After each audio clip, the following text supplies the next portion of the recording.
Hi friends, welcome to our channel. ఈరోజు మనం ఇంట్లో ఆడవాళ్ళు ఎలా ఉంటే లక్ష్మీదేవి స్థిరంగా ఉంటుందో తెలుసుకుందాం. మన శాస్త్రాలు పురాణాల ప్రకారం, పెద్దలు చెప్పిన మాటల ప్రకారం ఇంట్లో ఆడవాళ్ళు ఇప్పుడు నేను చెప్పబోయే విధంగా ఉంటే మీ ఇంట్లో సిరి సంపదలు కురిపిస్తుంది. ఇల్లు వాకిలి శుభ్రంగా ఉన్న చోట, వస్తువులు నీటుగా సర్దుకున్న చోట, ఇంటి ముందు ముగ్గు ఉన్న చోట లక్ష్మీదేవి స్థిరంగా ఉంటుంది. ఏ ఇంట్లో అయితే సహనంగా, కోపం లేకుండా ఉంటారో ఆ ఇంట్లో లక్ష్మీదేవి స్థిరంగా ఉంటుంది. ఏ ఇంట్లో అయితే రోజు పూజ చేసి దీపం వెలిగించి దైవనామ స్మరణ చేస్తారో ఆ ఇంట్లో లక్ష్మీదేవి స్థిరంగా ఉంటుంది. ఏ ఇంట్లో అయితే పెద్దలను, భర్తను గౌరవిస్తారో ఆ ఇంట్లో లక్ష్మీదేవి స్థిరంగా ఉంటుంది. ఏ ఇంట్లో అయితే డబ్బును పొదుపు చేసి అవసరం లేని ఖర్చులు తగ్గిస్తారో ఆ ఇంట్లో లక్ష్మీదేవి స్థిరంగా ఉంటుంది. ఏ ఇంట్లో అయితే సాత్విక ఆహారం, మంచి అలవాట్లు ఉంటాయో ఆ ఇంట్లో లక్ష్మీదేవి స్థిరంగా ఉంటుంది.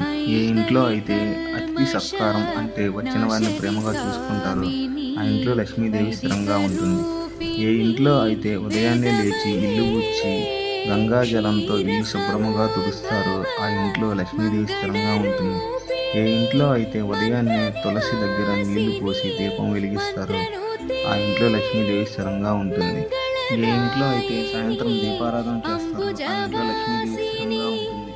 ఏ ఇంట్లో అయితే తులసి మొక్క మరియు మనీ ప్లాంట్ మరియు పూల మొక్కలను పెంచుతారో ఆ ఇంట్లో లక్ష్మీదేవి స్థిరంగా ఉంటుంది. ఏ ఇంట్లో అయితే డబ్బును గౌరవిస్తారో ఆ ఇంట్లో లక్ష్మీదేవి స్థిరంగా ఉంటుంది. ఏ ఇంట్లో గొడవలు లేకుండా నవ్వుతూ సంతోషంగా ఉంటారో ఆ ఇంట్లో లక్ష్మీదేవి ఉంటుంది.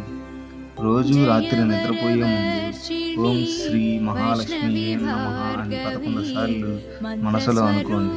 లక్ష్మీదేవి అంటే కేవలం డబ్బు కాదు, ఆరోగ్యం, శాంతి, సంతోషం, ఐక్యత, నిజమైన ఐశ్వర్యం. నేను పైన చెప్పిన విషయాలన్నీ మీరు పాటిస్తే ఆ లక్ష్మీ కటాక్షం కలిగి మీరు కూడా సంతోషంగా, సుఖ సంతోషాలతో ఫ్యామిలీ మొత్తం హ్యాపీగా ఉంటారు.